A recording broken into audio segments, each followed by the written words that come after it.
Dikatakan tadi bicara soal kualitas demokrasi, jangan ditukar dengan kuantitas perolehan suara. Sebelum masuk yang kedua, saya mau nanya ini, yang penting ini. Fakta-faktanya ada nggak? Tadi kan sudah dibilang duga. Makanya saya bilang dugaan, dan ini yang akan mengantarkan kita pada hak angket nantinya. Oke, saya mau tambahin sedikit 1 menit Pak ya. Yang pertama, kalau itu pemerintah, ya, menteri dari koalisi 1 dan 3 itu semuanya hampir 14 orang ya. Kalau Pak Prabowo itu menterinya cuma 6. Oke, hubungannya dengan apa yang saya sampaikan? Ada anggaran 300 triliun mereka pakai. Itu nanti kita Kalau cek Pak dalam hak Prabowo, angket. Saya kira ruangannya bukan di sini. Dengar luar. Apakah Anda menuduh ya bahwa menteri-menteri itu menggunakan APBN untuk pemilu? Berpotensi. Ya kalau gitu kita angket Pak. Potensial. Ya kita angket. Ya, dan ukur juga menteri-menteri dari partai yang lain. Tapi itu bukan topik yang kita bahas. Iya, bukan topik. Anda minum kopi dulu lah. Kurang ngopi Anda. Iya.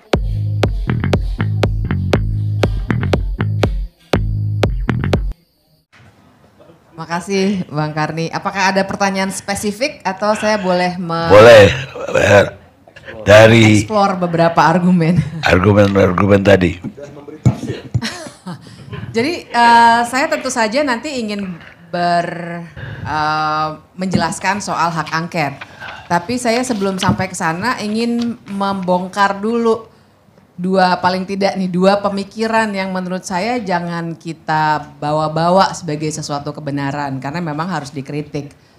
Jadi kita namakan saja ini myth busting gitu ya, karena memang ada hal-hal yang banyak dikemukakan, banyak dinarasikan, dan saya khawatir nanti jadi sebuah kepercayaan di kalangan masyarakat. Apa sajakah itu?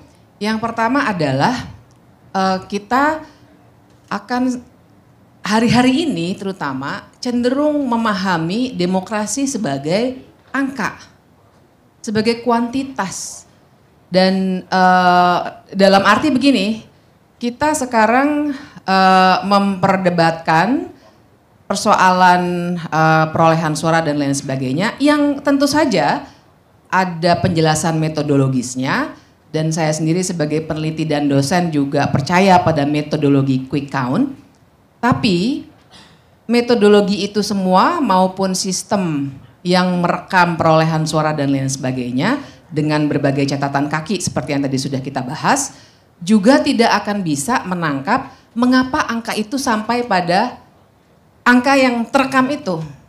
Dalam arti yang ingin saya katakan adalah juga jangan kemudian atas nama kelancaran pemilu, atas nama menghormati proses, atas nama menjaga suatu iklim bernegara yang kondusif dan lain sebagainya, kemudian kita tidak memahami demokrasi sebagai sesuatu yang sifatnya substantif.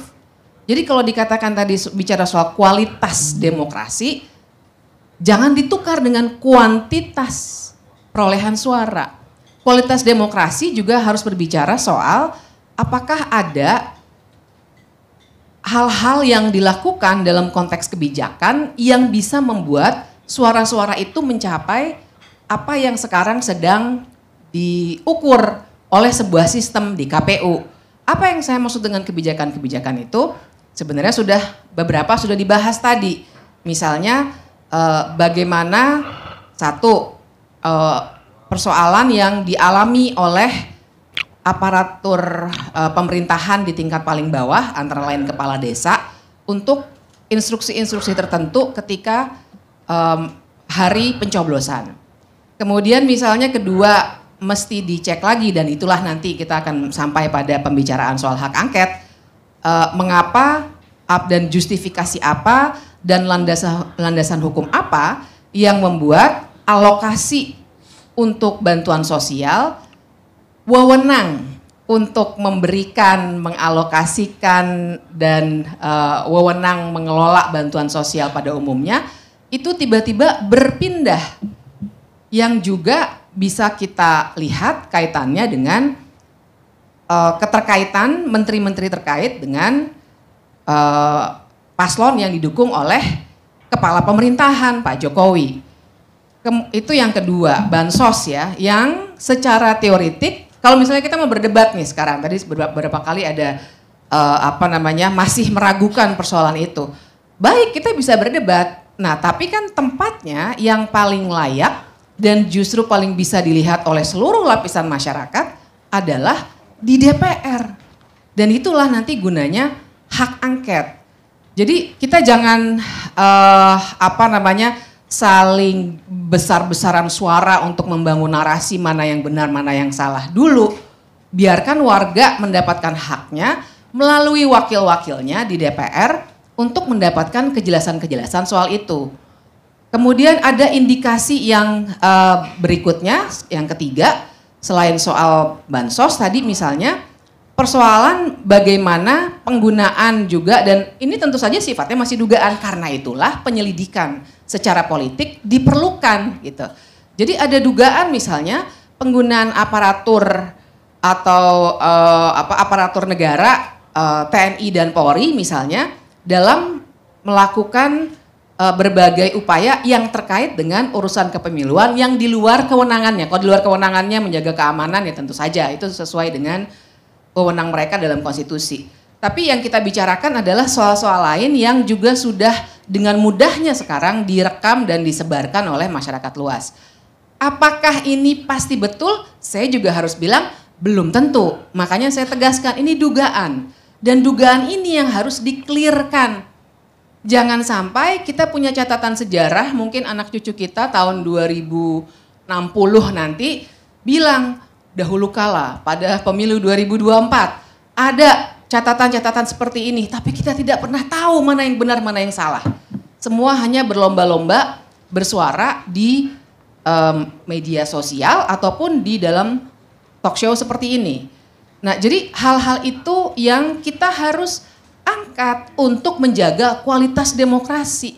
Bukan sekedar oke, kita nurut aja. Aturan mainnya adalah kita tunggu sirekapnya, kita percaya sajalah karena sudah ada secara peraturan perundang-undangan ada KPU dan kemudian meminggirkan dugaan-dugaan yang sah-sah saja dalam sebuah negara demokrasi atas nama kedamaian dan ketenangan dalam pemilu. Itu bukan kualitas demokrasi, itu bukan demokrasi yang berkualitas.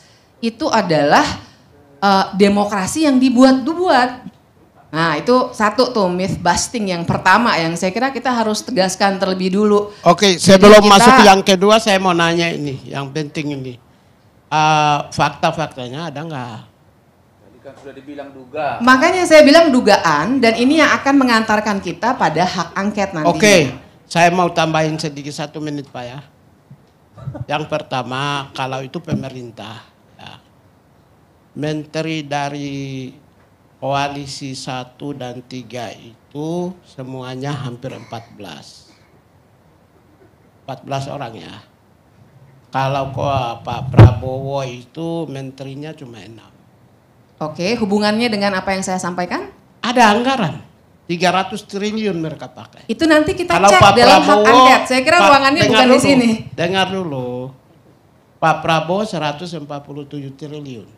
Yaitu Kementerian Pertahanan 139 triliun ditambah dengan Menko Perekonomian, terus olahraga dan investasi. Itu kurang lebih 2-3 triliunan kecil. Jadi ini maksud Anda bahwa APBN dipakai oleh partai-partai yang ya, ada menterinya. Sesuai dengan undang-undang, mereka adalah pengguna anggaran, you know. I know, Ya. tapi Anda nggak nyambung. Pengguna anggaran sebagai anggota partai. Anda itu nggak nyambung. Kabinet berhak kapan saja dia bisa gunakan untuk kepentingan. Nggak bisa Pak. Nomenklatur anggaran ada, paham nggak APBN? Siapa pengguna presiden? Loh, Enggak. Penggunaan anggaran nomenklatur itu ada aturannya Pak, bukan kayak duit di kantongmu. Jadi pemerintahan berapa tahun? Saya pegawai negeri 18 tahun di Kementerian Tenaga. Bisa nggak ada ambil uang yang ada di bank? Artinya kalau di tempatmu mungkin bisa. Kalau di tempat lain penggunaan anggaran ada proses, paham nggak? Ada audit, ada inspektorat. Kewenangan kementerian. Kalau emang Risma bisa diperintah Jokowi? Bisa dong. Presiden. Kan kepala pemerintahan. Kepala pemerintahan. Tapi kan dia yang tanda tangan pengguna anggarannya. Loh, KPA-nya? Anda tahu nggak kemarin prosesnya? Penyaluran sembako, ya non BLT itu oleh Badan Pangan Nasional langsung dibawakan dari Presiden. Anda tahu? Badan Pangan Nasional siapa kepalanya? PA-nya siapa? Hubungannya Ya, apa makanya. dulu nih? Jadi kita Jadi, relevan. kan Jadi Anda itu begini, nanya apa sih? Kalau semua menyalahkan kepada Pak Jokowi itu tidak benar, bahwa Ini sedang ngomong ada apa sih 15 Anda ini? menteri, ada 15 menteri. Hubungannya apa? Kader 01 dan 03. Hubungannya apa? Anda mau bilang mereka korupsi, menggunakan APBN? Gini ya, eksesif Enggak, power. selesaikan dulu pertanyaan Anda. Power. Apakah Anda menuduh Ya. bahwa menteri-menteri itu menggunakan APBN untuk pemilu? Berpotensi. Ya kalau gitu kita angket Pak. Potensial. Ya kita angket. Potensial. Ya, dan ukur juga menteri-menteri dari partai yang lain. Tapi itu bukan topik yang kita bahas. Iya, bukan topik. Anda minum kopi dulu lah. Kurang ngopi Anda. Iya, jadi iya. Oh, tapi begini, saya mau luruskan juga. Kalau menang kalah dalam debat itu ukurannya adalah keras-kerasan suara dan banyak-banyakan ngomong, keliru juga sih. Karena kita harus fokus pada substansinya apa. Jadi harus relevan sebenarnya semua pernyataan itu. Nah, jadi sekalian saya ingin soal keduanya sebenarnya juga untuk membantah sebuah cara pandang yang menyesatkan sekali kalau kemudian nggak ada yang bantah. Tadi dikatakan oleh Pak Pigai bahwa kalau Anda nggak setuju dengan ini semua, keluar aja ke negara lain. Oh nggak bisa. Dalam demokrasi bukan seperti itu. Sebenarnya sangat disayangkan sebagai seorang yang mengerti HAM. Sebagai orang yang mengerti HAM, kan harusnya juga paham bahwa kebebasan berpendapat itu juga bagian penting, bahkan penting sekali dalam demokrasi. Saya menyatakan bukan tidak setuju, tidak taat hukum. Tidak taat hukum. Ya, Baik. taat. Jadi semua orang yang melakukan civil disobedience harus keluar dari negara ini, Pak. Hah? Apakah masyarakat Papua yang tidak setuju misalnya dengan model sekarang yang ada di Papua harus keluar dari Papua, dari Indonesia? Bukan pilihan disobedience. Lah bukan, tadi kan omongan Anda kalau Anda Kalau tidak setuju Anda tidak- keluarlah dari negara ini, bikin negara sendiri. Kita hasilkan Loh, tidak percaya itu juga hak asasi, Pak. pada proses hukum yang sudah ada. Tidak percaya juga hak asasi. Anda orang HAM gimana sih? Ya, Anda sudah Kan orang kalau tidak setuju boleh Pak, yang tidak boleh melanggar hukum. Tidak percaya itu hak asasi manusia. Anda ini komisioner HAM tapi nggak paham.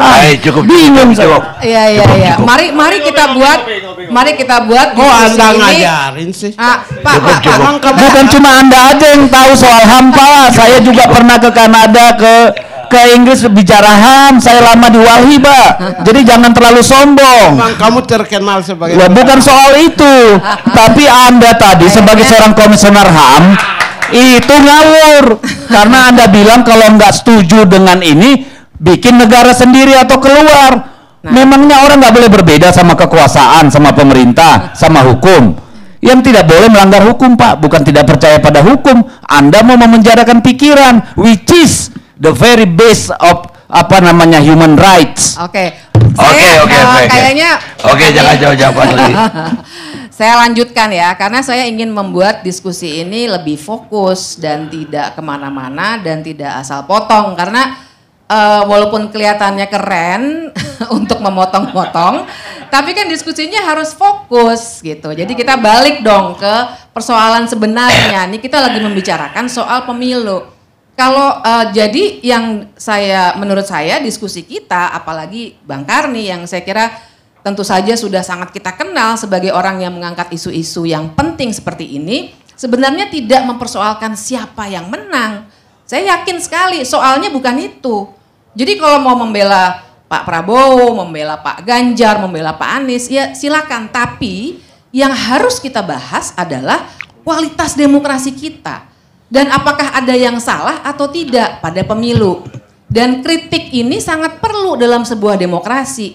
Nggak bisa orang yang mengkritik jalannya demokrasi kemudian disuruh membuat negara baru. Itu bukan suatu cara berdemokrasi yang berkualitas. Nah, jadi balik ke soal demokrasi yang berkualitas ini, saya akan bilang juga bahwa hak angket adalah salah satu cara untuk menjaga supaya demokrasi ini berkualitas. Perlu saya ingatkan bahwa tugas dan bahkan fungsi DPR itu kan 3. Fungsi legislasi, fungsi pengawasan, fungsi anggaran. Makanya dalam fungsi anggaran tadi sebenarnya saya menduga apa yang akan disampaikan oleh Bang Deddy adalah soal APBN itu juga disetujuinya oleh pemerintah dan DPR dengan alokasi-alokasi tertentu. Dalam mengawasi fungsi anggaran ini salah satunya dalam pasal 20A dari konstitusi kita dikatakan ada tuh hak yang namanya hak interpelasi, hak angket, hak menyatakan pendapat. Nah jadi Bang Karni dan Ibu dan Bapak sekalian, kan kalau kita berbicara pengawasan DPR sebenarnya ada 2 level. Ada level yang saya suka istilahkan dengan day to day monitoring gitu. Yang sifatnya memang day to day gitu ya. Setiap komisi bisa memanggil mitra kerjanya. Mungkin KPU, Bawaslu sudah sangat sering diskusi dengan Komisi 2. Komisi 3 sangat sering diskusi dengan segala macam, KPK, Kemenkumham. Mitranya masing-masing 1 sampai 11 komisi itu. Itu yang day to day. Fungsi pengawasannya berjalan. Tapi ada fungsi pengawasan level berikutnya. Nah itulah yang diatur dalam konstitusi kita yang namanya hak angket, hak interpelasi, dan hak menyatakan pendapat. Dan kenapa saya bilang level berikutnya? Karena 3 model hak ini sebenarnya fungsi pengawasan yang sifatnya langsung lebih tinggi gitu kepada presiden sebenarnya. Walaupun kemudian nanti bisa saja akan dia mengutus menterinya dan lain sebagainya. Tapi levelnya tinggi, langsung kepala eksekutif dengan legislatif. Bukan antara komisi dengan menteri begitu. Nah, perlu digali, tadi Bang Deddy sudah menyebutkan sejarahnya ya, dari semua presiden sebenarnya pernah hak angket. Pak Jokowi cuma pernah waktu KPK 2017. Dan hanya itulah yang terakhir ada hak angket. Itu pun pada KPK. Jadi yang ingin saya sorot adalah DPR selama ini kemana aja? Tidak melaksanakan fungsinya. Tapi saya tidak mau menyalahkan 2 orang ya yang aktif ya. Ada di sini. Saya ingin bilang ini juga bagian dari matinya oposisi dalam masa pemerintahan Pak Jokowi. Ibu dan Bapak sekalian, Bang Karni, izinkan saya memberikan referensi bahwa ini bukan sekedar omongan warung kopi. Studinya banyak. Ada studi dari para scholars di ENU tentang regresi demokrasi. Saya sendiri lagi studi juga soal autocratic legalism. Ada juga soal democratic backsliding yang intinya menunjukkan bahwa cara matinya demokrasi itu memang dengan membunuh oposisi. Dan sesungguhnya baru belakangan misalnya PDI Perjuangan menyadari bahwa membangun koalisi yang besar itulah yang mematikan oposisi di DPR. Makanya DPR selama ini kurang dalam tanda kutip galak. Kenapa menurut saya DPR harus galak? Itu poinnya dengan checks and balances. Selama dari 2017 hampir nggak ada. Pemerintah mau undang-undang apa aja lolos. Paling-paling yang biasanya menolak itu cuma 2 fraksi. Fraksi PKS dan fraksi Demokrat. Tapi Demokrat juga sekarang sudah menjadi menteri, ya kan? Jadi udah jadi mahakarya. Udah jadi menteri terus langsung berubah semua lagi pendapatnya, dari mengkritik IKN jadi memuji-muji dan seterusnya. Itu saja sudah menandakan bahwa oposisi makin dimatikan. Tapi baiklah, ada perubahan konstelasi politik, misalnya PDI Perjuangan, Nasdem, P3 ya dan yang lainnya. Nah, jadi saya ingin katakan hak angket itu bagusnya sebenarnya di situ. Kita paling tidak dua hal. Pertama adalah warga, saya nih warga biasa, saya bukan anggota DPR seperti orang-orang di samping saya. Bukan juga anggota partai politik. Saya jadi punya saluran, saya jadi punya tempat di mana saya bisa melihat wakil-wakil saya, mungkin selama ini juga saya sudah sering kritik, tapi at least tolong dong di ujung ini, wakil-wakil saya mewakili saya, nanya yang benar. Supaya kita nggak berhenti di talk show gitu, nanya yang benar. Pak Jokowi, Anda nih waktu itu kenapa sih bansosnya dimajukan? Silakan jawab begitu, misalnya ya kan. Nanti katanya naskah akademiknya lagi dibuat, pertanyaannya bisa banyak. Nah, itu jadi cara penting untuk mendapatkan kejelasan. Yang kedua, angket ini juga momentum penting supaya kita membangkitkan kembali demokrasi yang selama ini dilemahkan karena oposisinya dimatikan. Karena dibuatkan koalisi yang terlampau besar di DPR. Jadi dilema dari presidensialisme multipartai kan begitu, kecenderungannya dulu juga pemerintahan Pak SBY juga begitu, akan membentuk koalisi. Tapi koalisinya Pak Jokowi itu memang besar sekali sehingga akhirnya fungsi-fungsi DPR banyak yang mati. Ya jangan dibilang mati deh, nanti salah juga sih. Adalah gejolak-gejolak gitu ya, tapi paling tidak lemah sekali gitu fungsi-fungsinya. Nah jadi poin kedua ini juga penting untuk membangkitkan kembali bahkan memori kita soal bagaimana demokrasi seharusnya, bagaimana DPR seharusnya yang harusnya galak. Cara itulah kalau kita berbicara checks and balances, kita bicara demokrasi, kita bicara bahkan negara hukum, antara legislatif, eksekutif, yudikatif, itu memang harus saling cek dia. Kalau terlalu tenang, mau undang-undang ini 6 hari jadi, mau undang-undang Minerba 6 hari jadi, mau undang-undang KPK 2 minggu jadi tenang, nggak ada apa-apa, ya itu juga buat saya bukan demokrasi yang substantif sebenarnya. Nah, oke, itu satu ya alasan-alasan hak angket. Jadi Ibu dan Bapak sekalian, kalau dibayangkan bahwa hak angket itu untuk tadi ya misalnya mau mengulik-ngulik C1 dan lain sebagainya, bukan. Memang benar dalam konstitusi maupun dalam pasal 79 undang-undang tentang MPR, DPR, DPD dan DPRD, itu undang-undang MD3 kita sering sebut, memang hak angket itu untuk mengawasi kebijakan pemerintah. Jadi yang akan ditanya-tanya bukannya ini C1 di TPS ini begini, bukan begitu, percayalah. Karena memang hak angket tuh nggak baru, udah sering, tadi sudah diceritakan sedikit sejarahnya. Soekarno juga pernah segala macam. Jadi kenapa hak angket jadi penting ketimbang yang tadi saya bilang daily monitoring itu? Karena dalam hak angket dia DPR dia punya wewenang yang memang kuat. Siapa aja yang DPR panggil wajib datang. Kalau nggak datang bahkan DPR bisa ya, belum tentu perlu kan, bisa melakukan upaya paksa dengan berkoordinasi dengan kepolisian. Jadi memang penting sekali sebagai suatu forum politik untuk menjernihkan masalah-masalah kebijakan dan pelaksanaan undang-undang. Dan ini kenapa penting? Di MK, di Bawaslu sesuai undang-undang memang nggak akan bisa untuk membongkar. Menurut saya ya, nanti mungkin Mas Bagja bisa menggali lebih jauh. Memang ada batasan-batasan yang nggak akan mampu membuat Bawaslu membongkar sampai ke kebijakan karena dia badan pengawas pemilu memang gitu. Di MK, silakan MK jalan, tapi MK, Ibu Bapak sekalian, memang tidak akan menyentuh biasanya dalam putusan-putusan yang sudah berkali-kali dilakukan, tidak bisa menyentuh yang namanya terstruktur, sistematis dan masif. Biasanya mereka akan bilang, oh itu urusan Bawaslu tuh. Sementara dalam undang-undang nggak akan juga bisa terlalu jauh sampai ke yaitu tadi ya bansos, nanti implikasinya masifnya kemana kan TSM itu mesti dibuktikan juga masifnya di mana. Jadi itu bukannya, maksud saya antara hak angket dengan MK itu bukan pilihan. Maksud saya bukannya ya udah MK aja deh sama Bawaslu beres. Nggak bisa begitu juga melihatnya. dua-duanya bisa berjalan dengan baik, dan dua-duanya sama penting, dan dua-duanya konstitusional.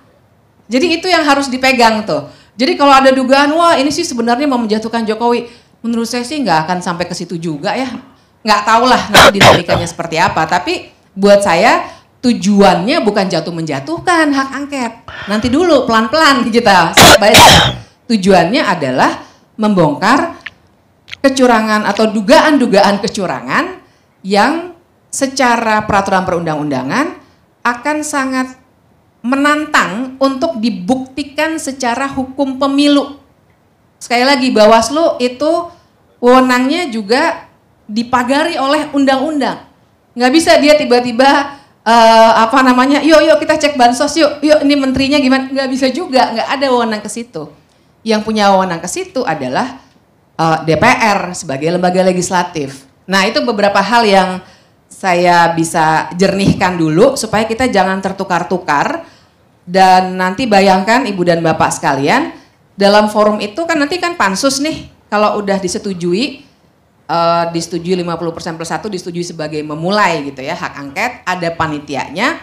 Nah nanti akan ditanya-tanya gitu. Memang nggak kayak penyidikannya polisi, ini bukan pro justisia, jadi nggak akan ada yang kemudian masuk penjara gitu, nggak ada.